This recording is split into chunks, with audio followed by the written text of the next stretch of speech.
Hey everybody, it's Eddie J on Crypto for GrowMyBag.tv. Hope you're having a good one. What's good? So welcome to the Sunday Roundup. This is actually the day that we kind of take all the news, or most of the news that we saw over the past week, and kind of go over it and see what's in common and what that outlook is going forward. So there's actually a lot to discuss. So looking at my notes, we've got stablecoin adoption and regulatory challenges, crypto market volatility and institutional shifts, regulatory developments and digital finance, technological innovations in blockchain and finance, corporate and institutional crypto integration. That one's huge. Cybersecurity risks and decentralized systems, global economic pressures, and fiscal policies. Now, I know that's a lot to chew on. So let's think about this. Inflation in the United States has stayed relatively the same. We found out that Japan's, national bank, or basically the Bank of Japan, has said that, hey, there's a problem, and they're facing the same exact problem that our Fed is facing, being stuck between growth with jobs and inflation. So what to do with rates is a big deal. Same thing is going on in England. Yo, Richie in his house. Then we also have other countries around the world facing the same economic problems. Something else that came about that I've been paying attention to for a little bit is the fact that we have the exchanges, the U.S. exchanges at the very least, hitting all-time highs. Now, the reason why I bring that up is because you have an exchange that hits an all-time high, right? And what do you think is going to happen? At some point, somebody's going to say these stocks are overvalued. And the way that the algorithms work and the way they feed off of each other, at some point, something's going to give. The question is when, not if, when. So that's something else to contemplate. And when it gives, are people going to run to crypto? Because it's not just going to be the stock market that takes a hit. I can tell you now, there are a lot of other things that are already lined up to take that same hit. So for me, it's a matter of doing my own research, knowing my entries and exits, and absolutely investing deliberately. That does not also always mean investing in things like stocks, bonds, cryptos, options, blah, blah, blah, blah, blah. Sometimes it means investing in things that are going to bring me consistent money. Investing in things that people need even when the market's down. What do you need? You need to wash your clothes. You need to eat. There's certain things that you're just going to need even if the market is down. So there are things that I look for. You're going to need electricity, energy when the market is down. Whether it's up or down, there are certain things that you're just going to need. Something else that I pay attention to are the weaknesses in certain sectors, right? So real estate has been taking a hit. Some things overly expensive, homes being on the market for too long, hard to get insurance. See where this is going? So there are a lot of factors that happen to hit different sectors in the U.S. market. Then on top of that, I take that and I look at what's going on around the world, right? So I start to think about, well, companies need to start saving money, especially in traditional finance, which is why you're starting to see a whole bunch of banks starting to lean toward stablecoins. Why? Because once they adopt stablecoins, it's not just a matter of adopting stablecoins. It means they're going to be using blockchain technology to start to save money. Because it costs a lot of money to maneuver value around the globe. And that's what we're talking about. So you've got stablecoins being used to actually handle the value. You've got things like, XRP that can be used for settlements. You have things like Chainlink that can be used to actually, create that bridge between traditional and digital, right? And so you get to tie that all in. So we have a lot of infrastructure changes, but those infrastructure changes aren't going to, let's say, produce fruit immediately. Those are longer term investments for myself. That's the way I'm looking at it.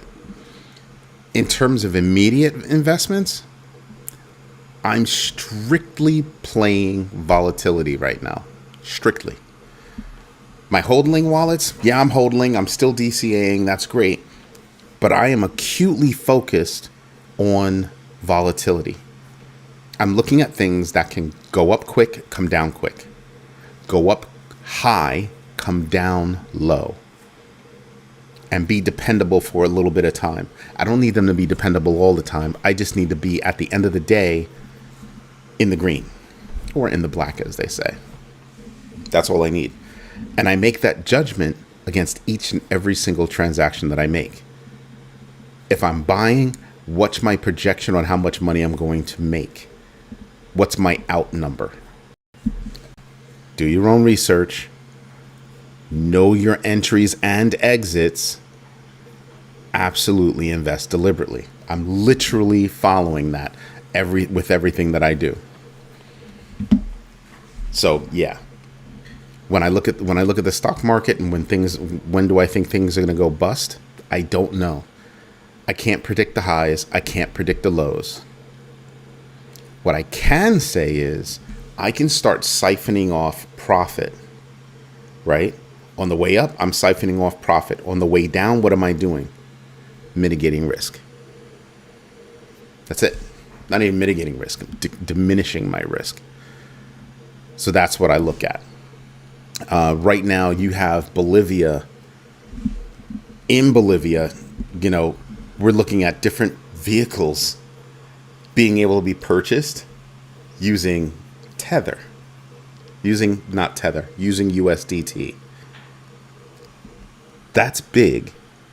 BYD, Toyota, there are a few car manufacturers operating in Bolivia that are accepting USDT as payment. Now, I need you to really stop and think about that. I think those could just be dealerships. But even if they're just dealerships, that's sending a signal back to the manufacturer to say, hey, that could be a viable option. So at what point do they start doing that in other countries? So that's something I'm paying attention to.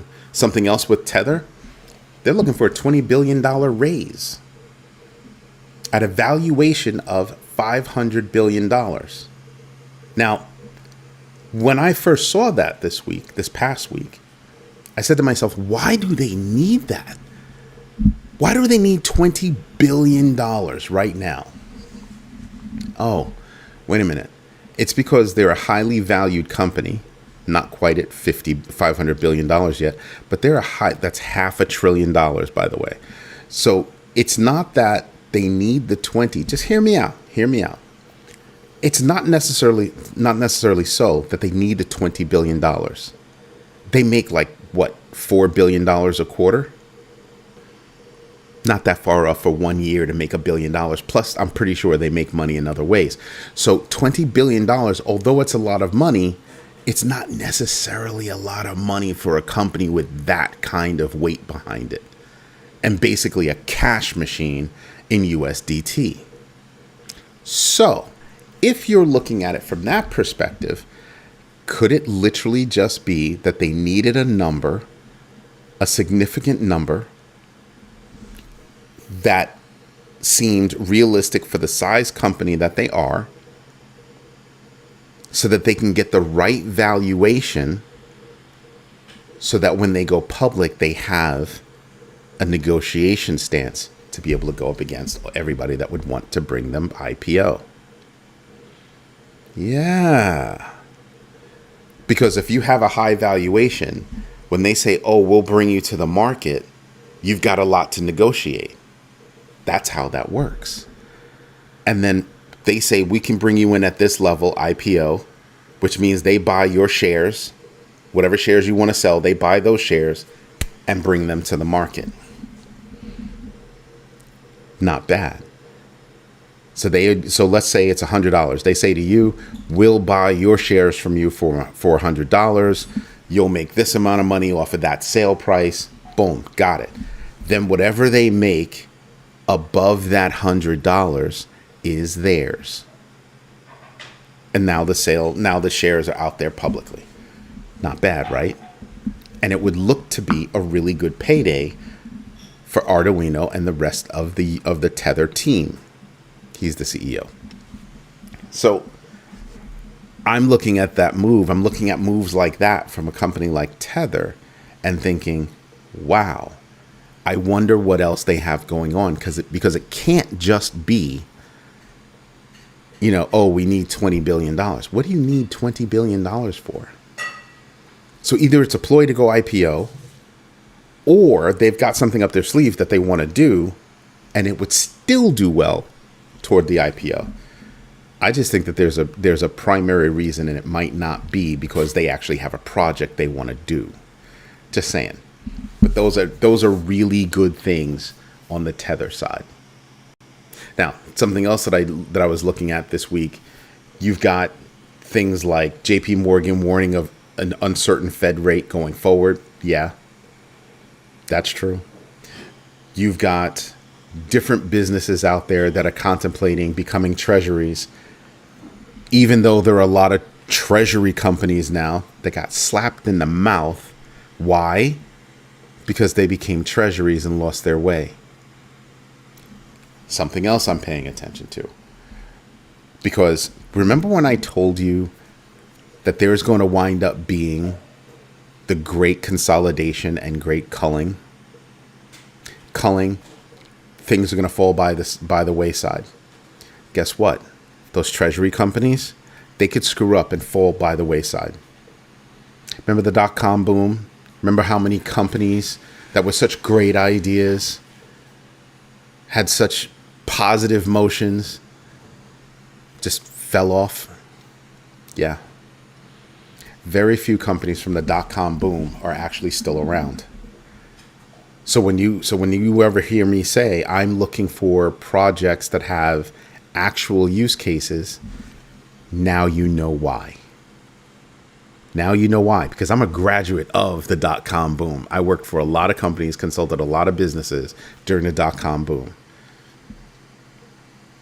And I can tell you that is something that I'm paying attention to in a massive, massive fashion. It's no joke. So when I look at these things, I'm kind of like, yeah, what are you doing? What are you actually doing? And what do you bring to the table that nobody else is bringing to the table? Or have you found a space that isn't saturated yet? Now think about this. Going back to stable coins. This past week, we saw 2 sets of European banks, well, European and then UK-based banks, say, we're going to get together and we're going to do something in the blockchain space. One group is going to go off and create a stable coin, while another group is doing other kinds of finances within the Web3 space. Both of those are very big moves for more than one reason. For the banks in Europe, they probably only operate within Europe.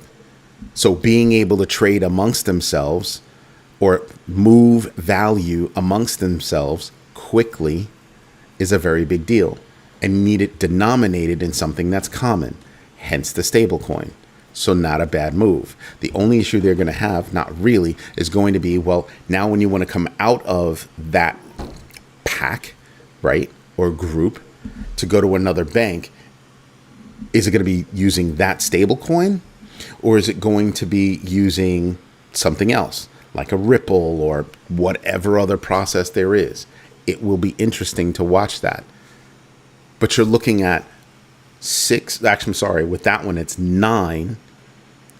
You could say regional or secondary or tertiary banks coming together to create a stablecoin. And so now you can easily see how banks around the world on a global level are actually introducing blockchain technology. Look at all the banks that are here in the United States leveraging blockchain tech.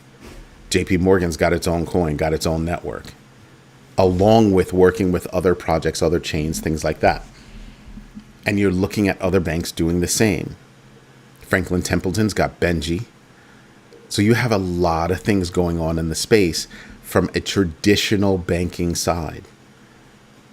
Banks are starting to figure out what they want to offer, what they're bringing to the table. Now, they're doing that on the infrastructure side, but outwardly facing, what do you do as a bank? Why should I put my money in your bank? You don't pay me anything. I don't get enough interest. I can do liquid staking and make 4, 5, 6, 7, 10%, depending on where I am, compared to your doggone near zero. So you're seeing big moves like that. And I think you're going to start to see, as banks become more sure-footed in their implementation of blockchain technology, that's when you're actually going to start to see those banks start to define themselves. That's bigger than what you actually think. It's actually a very big deal. So I'm paying attention to that, and I'm saying to myself, that could be interesting. Just watching to see how they do things. That could be very interesting, right? So now you have infrastructure going through a metamorphosis from the traditional banking perspective to become something else. Have they laid out or completely figured out what they're going to morph into? I don't think they have, but I think they've chosen a general direction. Look at how many banks are now getting involved in decentralized finance. Look at how many traditional banks are looking at, well, how can we get involved in derivatives, everything else that you would think of, perpetuals, futures, options, bonds, ETFs, blah, blah, blah, blah, blah, blah, blah, blah, blah. Now you know why I'm looking at that. And the reason why is because if I think that give me a moment, Red Star. If I think, and good afternoon, if I think that the stock market is about to take a hit, right? If I think the stock market is going to take a hit because things are overvalued, then at some point we're going to have to figure out what's good to invest in to mitigate that risk. And I don't think it's a risk. I think it's going to be an event. And then we have to think about, well, how hard of an event is it going to be? How hard of an event is it going to be? And I can tell you now, in times like that, cash is king. So translate that to liquidity is king. Just a thought. The only people they'll be able to control are the people that don't think past their paycheck and paying bills. That's unfortunate, but the fact is that sometimes that's all you can deal with. That's all you've got. There are people out there that are thinking beyond their paychecks, beyond their bills, but can't afford to do anything, or think they can't afford to do anything. In other words, not really their fault. The system wasn't built for the common person. The system wasn't built for the common person. The system was built by and for up here. So if we can learn a little bit, do your own research, know your entries and exits, and absolutely invest deliberately. So I told my mom, I said, don't save. And she looked at me cross-eyed. I could have sworn I saw an inkling in her eye to slap the snot out of me, but she didn't. It was very sweet, very kind of her not to, because she let me finish what I was thinking. What I was thinking is that don't save. Save is giving your money to somebody else so that they can make money off your money. Investing is you making money off your money. If the market takes a hit, Rick Ritchie, you've been going to class a lot. Maybe you have the answer. If the market takes a hit, the last time the market took a hit, how long did it last? 1 year, 2 years, 3 years? How long did it last? Nothing that goes up stays up. Nothing that goes down stays down. And eventually, even when you come down, you wind up reaching new highs, new levels. See where I'm going? Now you can understand why Hutanik and I have totally different perspectives. A lot of people haven't the education to get out of the rat race. Here's what's worse. A lot of people are just ignorant. I don't mean that in a bad way. You don't know what you don't know. I'm ignorant to a lot of things.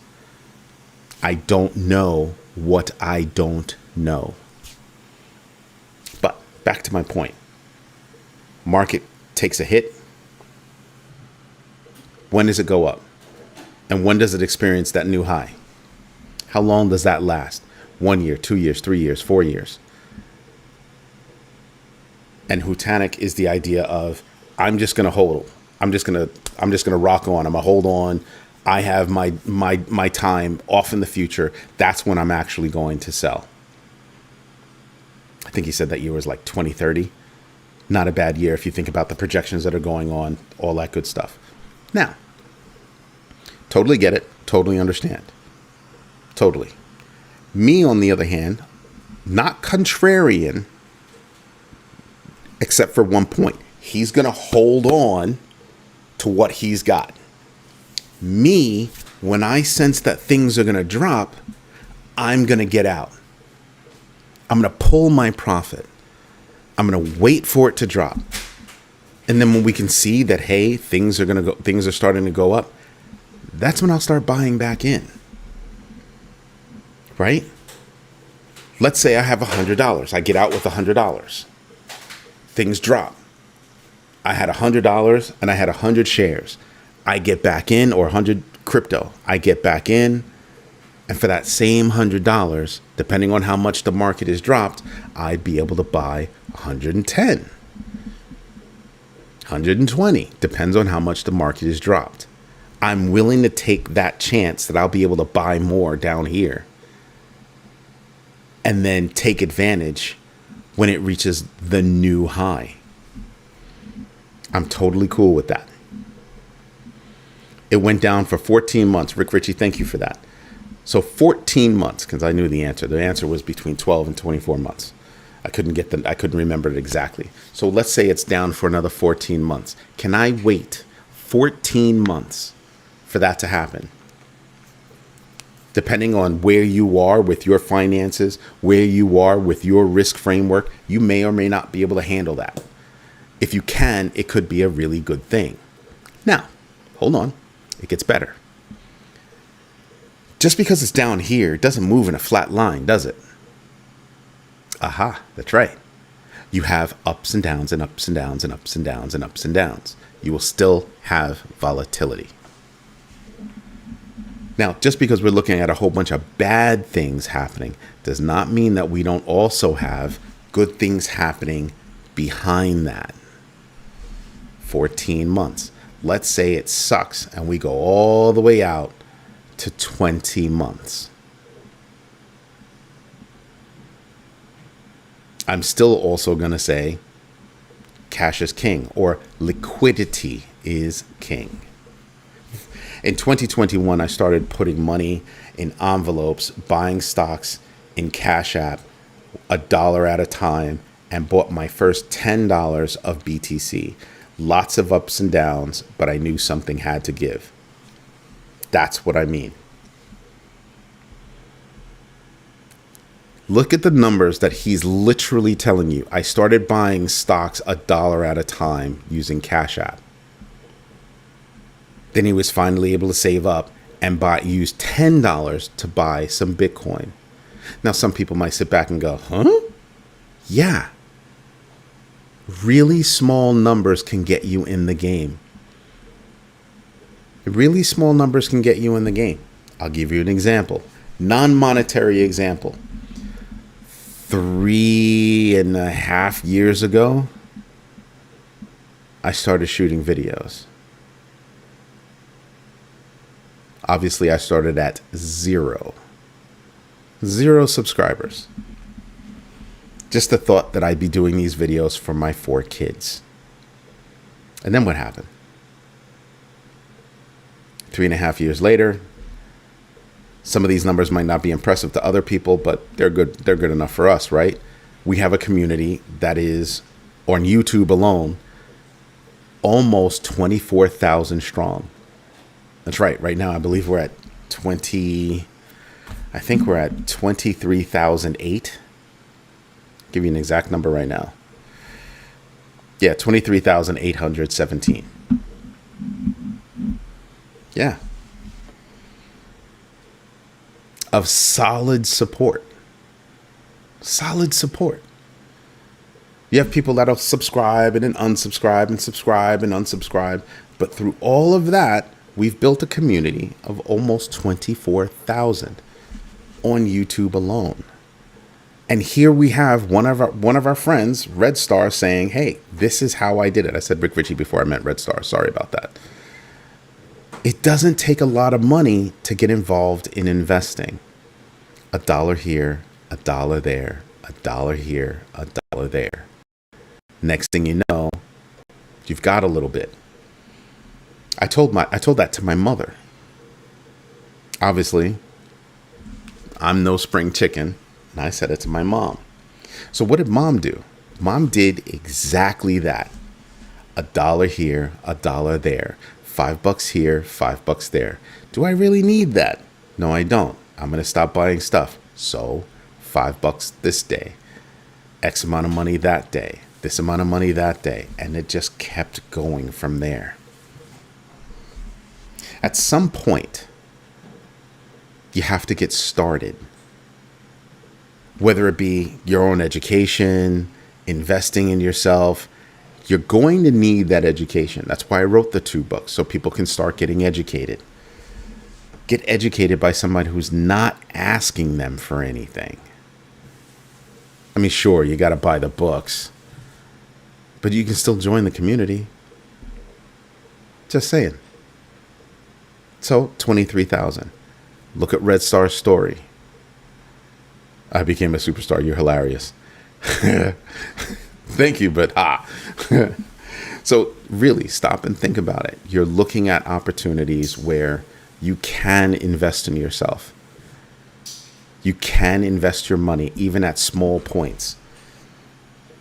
Over this past week, it has shown me nothing else. It's confirmed what I've been saying for the past few months. To my kids, what I've been saying for a long time. You're going to have to invest just to be able to survive. Just to be able to survive. I saw somebody once, and it's happened to me too. They were like, oh man, I just made all this money, investing, and I finally built it up, and now I got to replace something in the house. Stop and think about that, though. Stop and think about that. You actually get to say to yourself, at least I had the money to do that. That's one. That's the one right there. Because had you not invested, you wouldn't have had the money to go do that. Most of my stock crypto buys are $5, $10, $20 at a time. It adds up. You can get 20 of many coins for $5. That's right. Remember, you can buy coins at a fraction. You can buy coins at a fraction. The biggest investment is investing in your health. That's right. Health is wealth. Health is wealth. Not just physical health either. Mental health. Now you know why I keep saying one of the biggest things I say is do your own research. Because doing your own research is investing in yourself first. Just saying. Just saying. SEC approved Hashdex's ETF expansion to include XRP and Sol, XRP, Sol, and XLM. That was big. EU's digital euro project delayed until 2029. Then what are you doing? I think they stopped and they're saying, well, the digital euro could take a little while, but the United States is basically treating stable coins as what? As CBDCs. Yeah. You ever think about that? I bet you a lot of people think about that right now. Ohio's about to become the first state to accept Bitcoin for payments. meaning you've got a state something or other, you got to pay state taxes. Boom, Bitcoin. Yeah. You start to realize, holy moly, things are changing. I don't think it'll be that long before we pick up another state, another state, another state. And once you see how the cash flow is going, you'll pick up a whole bunch more states. Once it starts rolling downhill, it picks up steam and it keeps going. Then it becomes the norm. Becomes ubiquitous. Oh, well, if the state is accepting that, as a store owner, service provider, we can accept that. We have clients now that pay us in crypto. We love it. We get the money fast. It's not about, oh, let me go find a check, or, Cash App only lets me send a certain amount each time. No, it's boom, crypto, whatever amount you want it to be. Done. It's all about positioning your value. It's all about positioning your value. So you start to realize, hey, that works. You start to realize, hey, that works a little bit at a time. A little bit here, a little bit here, a little bit here, a little bit here. Just saying. What other news happened? Technological advantages. Freaking Cloudflare, the security provider, is launching Net Dollar. It's called a Net Dollar stablecoin to power AI agents and micropayments. Cloudflare. Everybody's getting into the stablecoin space. Cloudflare has a really good reason to come out with a stablecoin. They work with a lot of e-commerce sites, so that can become beneficial to them. So there's a lot that you can do. A lot. Agriforce rebrands as AVAX One. Why? Avalanche Treasury. It's a $550 million investment. Some of these things that I'm reminding you of, you totally forgot toward the end of the week. Why? Because we were interested in inflation costs. We were interested in how is the retail user spending their money? What's their sentiment? We were interested in that, right? And you start to realize, holy moly. Morgan Stanley, this is a big one. Morgan Stanley, huge investment bank, right? Morgan Stanley partners with Zero Hash because they're going to launch crypto trading via E-Trade in 2026. Wow.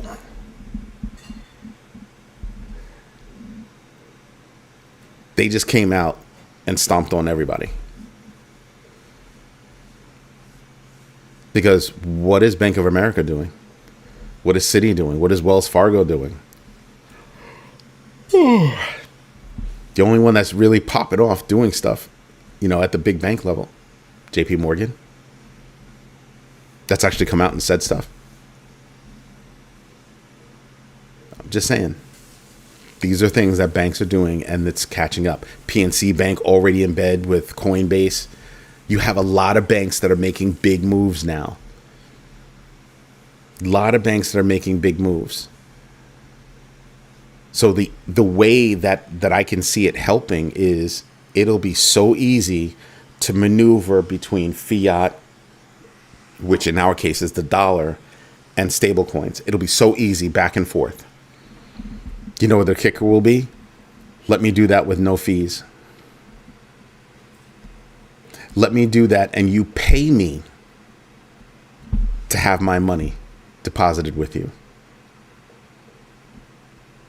That's going to be the big deal. That's going to be a massive big deal. Just saying, pay attention to these things, right?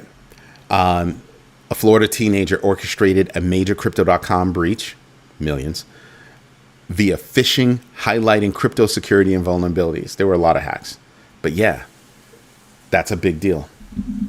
We still have high impacts on negative impacts on bridges.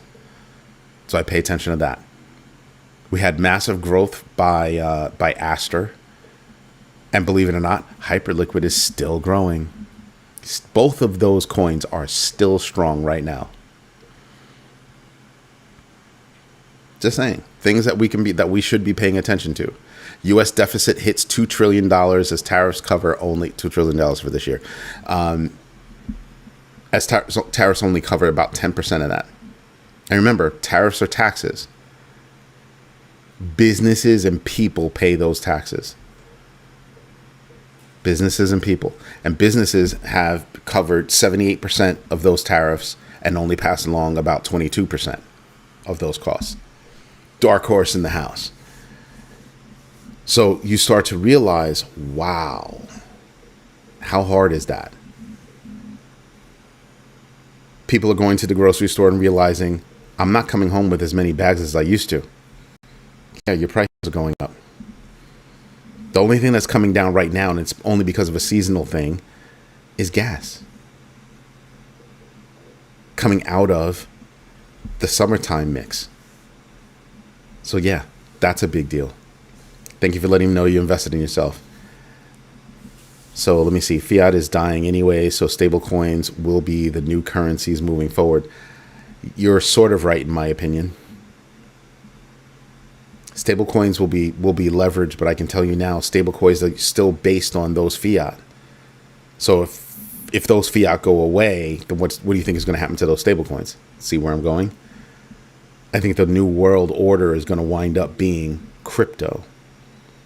Now, it'll be a long time while crypto stays denominated by whatever fiat you're tied to. But at some point, you're going to start to see that crypto denominated by other crypto, not stable coins. Like, since it's a mainstay, probably Bitcoin.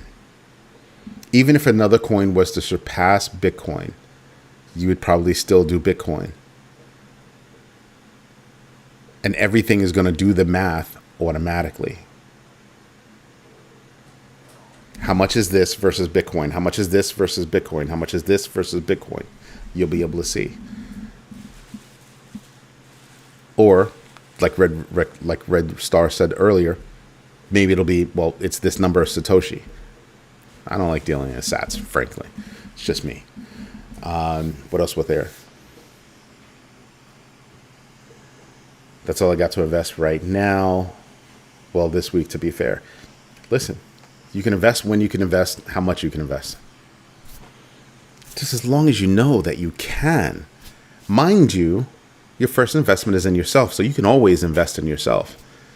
Crack open a book, watch some videos, make notes, compare things. You can still do that. You can still do that. So we're looking at implications over the next week that could wind up being big. I'm very mindful of the stock market because the stock market can come back to hurt us fairly quickly. It's something we're going to have to pay attention to. Like, massively. I'm looking at, different things in technology, including energy, including how when I look at Anthropic, Gemini, Grok, OpenAI, that whole AI space. If you're into AI, you're paying attention to what's coming out of China. Because China's absolutely blowing up what happens in AI. And that's huge.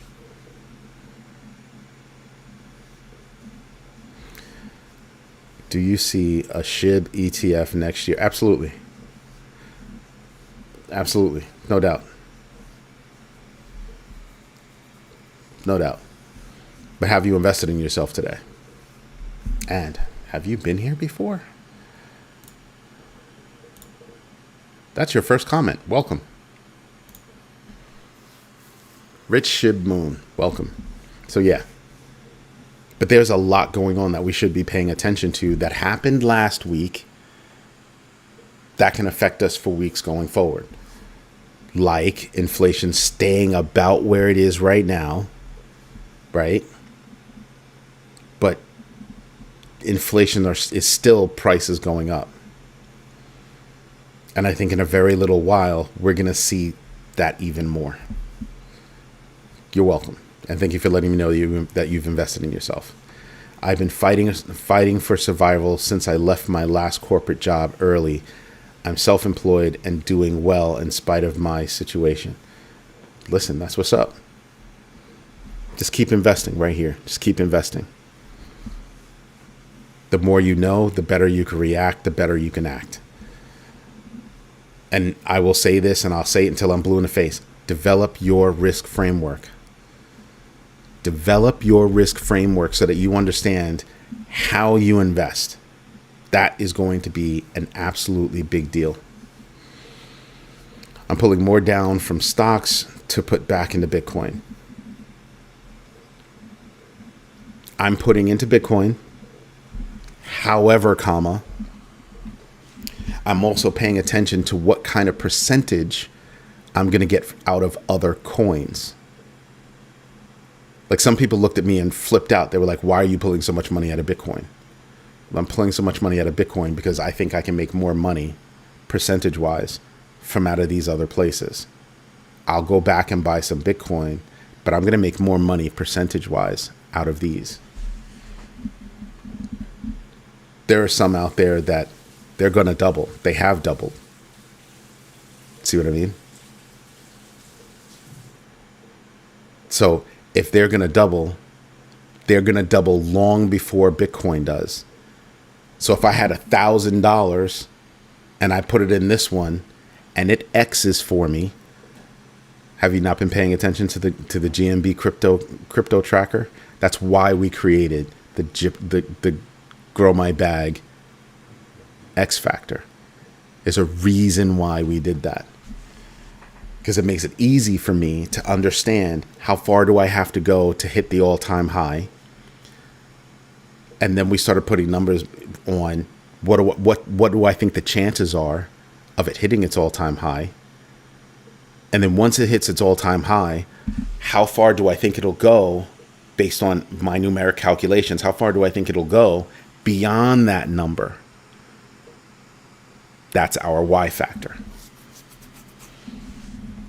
And yeah, we're playing around with all that and paying attention to it. Nobody's perfect. Everybody's got their own algorithms, their own everything. But the one thing that we should each have is a risk framework. What is my mindset? What is my approach to investing? That's as simple as I can put it. The growth in the market is fast and volatile, which makes me uneasy. Yeah, investing is not an easy thing to do. If you're squeamish, don't do it.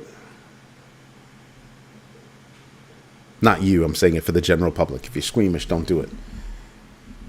You normally don't invest with money that you're not willing to lose. Then again, I'm holding on to stocks that when I originally bought them, they took a mad turn down and they came back. Same thing I can say about certain cryptos that I have. Took a mad turn down and then they came back. And didn't just come back, came back above where I had purchased. Simply because I just said, well, I'm down this much, I might as well, because it was a lesson learned. I rode the market down. And I held on, still holding on. And then the market came back. See what I mean? So I did Hutanik's version, holding on through everything. And now I'm going to try a different version to see if I can make more money. Because for me, it's all about building on that value. Building on the value. And so back to my point before, yes, I like Bitcoin. But if I can make a greater percentage in something else where I feel it's going to X in some way, right? And it's going to beat the earnings possibility of this is going to beat out Bitcoin. I'm going to be sure-footed with some of my value being in Bitcoin, but I'm going to hedge on the upside with some of these other coins. Why? Because if they're going to bring me an X, by the time I go to buy Bitcoin, even when Bitcoin rises, this has X'd. I have more money to buy more Bitcoin. And mind you as well, Bitcoin is not the same as all the other coins. It's meant to do something else, or currently it's being used to do something else. I can be holding on to a lot of Bitcoin and leverage my Bitcoin the way I'm not able to leverage other coins. Just a thought. Due to the better gains, fair enough. There are really good newer projects with strong fundamentals. You're going by numbers with that. It's good to understand the numbers, but remember that cryptos are not stocks. So I don't look at them the same. You can have great fundamentals, but what's your purpose in life? What's your use case? What news can affect you? What do you do that's better than somebody else? Or are you at least in the top 3 in that space? Which brings me back to the whole great consolidation and culling of the market. You're going to wind up seeing projects merge and projects just fall out of favor and go away. We're going to see that. There's no doubt. So I've been doing research on who do I think would be a good mix up. Maybe I only get one of them right. The pairs, right? But maybe I've identified a few that will wind up making deals, just not the deals I thought. Just saying.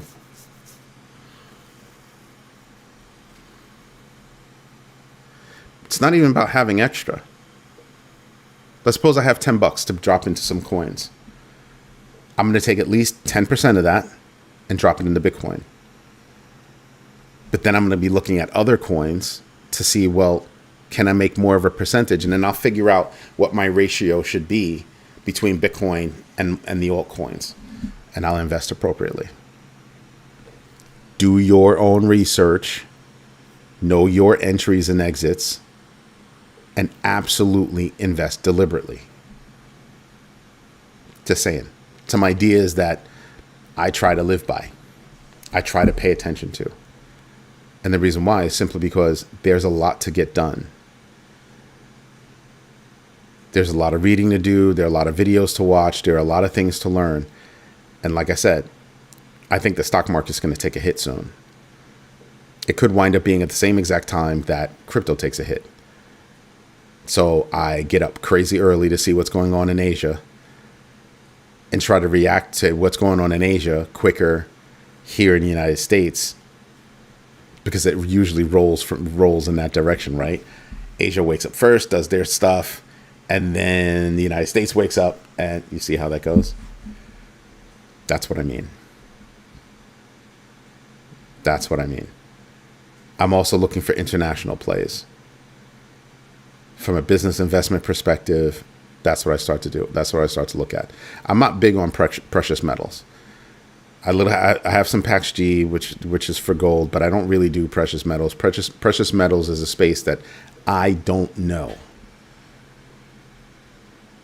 I do not know that space like at all.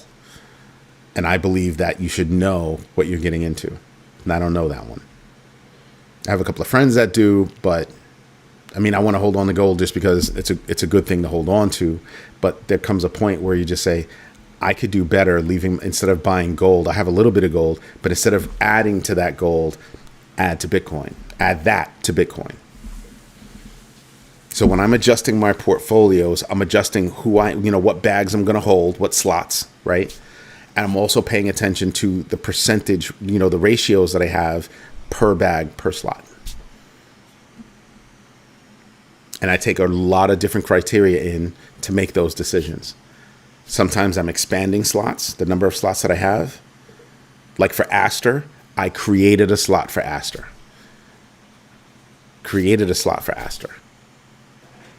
For others, sometimes I'm dwindling down.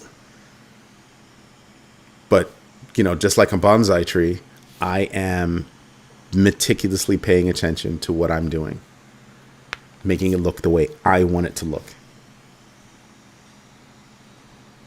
Just saying. Just things that I'm trying to be aware of. I'm seriously trying to be aware of. Anyway, everybody, this is Eddie J on crypto for growmybag.tv. Hope you like what I'm doing. If you do me a favor, smash the likes, tell your friends about this community. And if you haven't done so yet, go look me up on Amazon and go buy the books.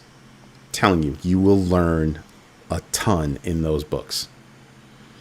And is very much like the feel of the stock market long game in the 90s. Gold was at like $400 an ounce. Yes. Difference now is that Bitcoin's being looked at as taking over gold in the not so far off future. So me holding on to gold, good idea. Me continuing to pile on, that number comes down and my Bitcoin number goes up. And like I said before, I'm paying attention to altcoins that during this season might actually give me more on return than Bitcoin. And when I've maxed those returns, right, or when I feel I've maxed those returns, come out, wait for Bitcoin to fall a little bit, and then buy Bitcoin. Like I would absolutely wait for Bitcoin to completely tank as far as it can, and then buy Bitcoin. But also paying attention to some of those altcoins, because some of those altcoins are becoming somewhat ubiquitous, meaning they're going to be here. They're showing longevity, like Ripple and a few others, Ethereum, right? So that's also what I'm paying attention to. Anyway, like I was saying before, everybody, this is Eddie J on Crypto for GrowMyBag.tv. Hope you like what I'm doing. If you do me a favor. Tell your friends about us. Smash the likes because it really helps us with the algorithm so that we can continue to grow as a community. And if you can, buy the books. You'll learn a lot. I promise. You'll learn something. Anyway, everybody, thank you for your time. Thank you for your patience. And as always, thank you for your trust. I'll fight for that every day. Everybody have a good one. Bye-bye.